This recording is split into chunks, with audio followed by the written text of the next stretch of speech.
every 90 seconds in this country, somebody suffers a brain injury. There's 1 in 300 families in this country living with someone who survived a brain injury. So it's a real problem in this country, but nobody seems to want to talk about it and highlight it. There's numerous disease conditions that they tend to talk about in the news quite often, but you rarely hear anyone say every 90 seconds somebody suffered a brain injury.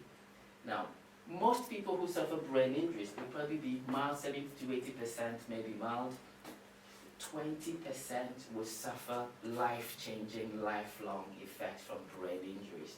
And if you look at the number there at the top left of nearly 350,000 people every year, and you work out about 20% of that, that's like 70,000 people every year suffering moderate, severe brain injuries and living with the effects of that the rest of their lives.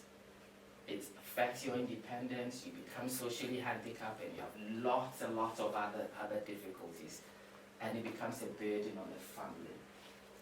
So having a place like this is awesome, and we need loads more of this because we can make a difference to the survivor of brain injury. So that's a slide I really like. So if the brain is so important, and if it gets injured, it leads us to have lifelong changes in our emotions, our behaviors, and our thinking, and psychological status, etc.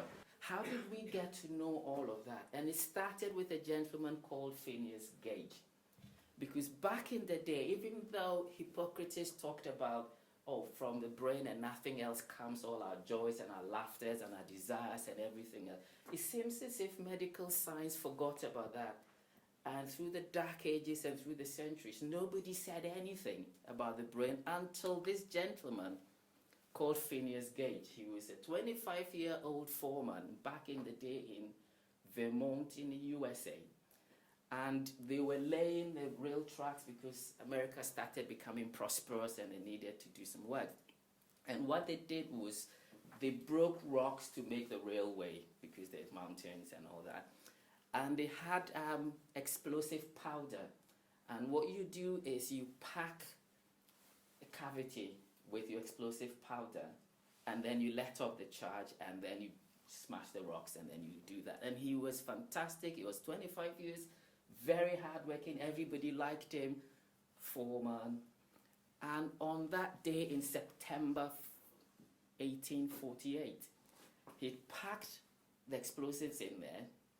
He had turned to have a chat with one of the boys and accidentally hit the side of the rock instead of the cavity that he had made to pack the explosives in, and that triggered a little spark, led to an explosion, and the tamping iron that he was using flew off and went through the left side of his cheek, through his brain, out the top, and then a few feet behind him, and he was thrown backwards. What then happened was that he didn't lose consciousness. There was a lot of bleeding, and he was shocked and all that, and the boys came to his aid, but he did not lose consciousness. They put him on a cart. Back in the day when there were no cars, put him on a cart, took him back to some rest house. They called the doctor, eventually got there, they treated him, got infected. He was very unwell for a good few months with what probably now you look back in the records, probably had some brain abscess and meningitis and all that, but he survived it. Now, even though he survived and still looked like Phineas Gage, and his friends said he looked like Phineas Gage, he sounded like Phineas Gage, he walked like Phineas Gage, but something had changed about him because he seemed as if superficially he'd made a good recovery, but problems were to follow. Gage was no longer Gage, was the quote. So it got people thinking that why is it that this guy who at 25 was the foreman of this railway company, had lots of boys and people working for him, he was well adjusted, well balanced, and they sing lots of his praises. One of those guys with a wonderful CV, and you give lots of fantastic testimonies if you're writing a reference for him. suddenly recovered from this injury, but he was no longer Gage. He looked like Gage, he walked like Gage, he sounded like Gage, but he was no longer Gage. And he became disinhibited, he swore at people, he had a very short fuse. It's my way or the highway. He couldn't plan himself, he couldn't organize anything. He was rather rigid and what we would describe as frontal. So it got people thinking that, so the brain, something about the brain or within the brain controls our character, our behavior, our responses, our emotions and the rest. Gage was not able to go back to work, unfortunately, for him.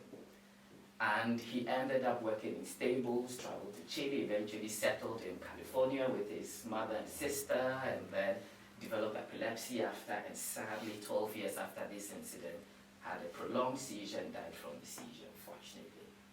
But he taught us a lot about human behavior, how you can be such a nice bloke before the injury, nice person before an injury, and then after the injury, for something that didn't knock you out, you were not unconscious, you damaged part of your frontal lobes, you had an infection, that, oh, well, but he became a completely different person altogether. And it got a lot of neuroscience researchers thinking about the human brain. And then from that time that Phineas Gage suffered this injury, a lot of interest then came into the world of brain injury work, and people started studying human behavior a lot more. And now we've got what we've got today, where somebody survives brain injury, you can do a full assessment, you can understand where the issues are, and then you can help them on to the future. And I looked through the literature and found that since Gage had this injury, there's at least 150 other cases reported with different types of injuries and the different outcomes, which has helped our understanding as well that different parts of the brain do different things.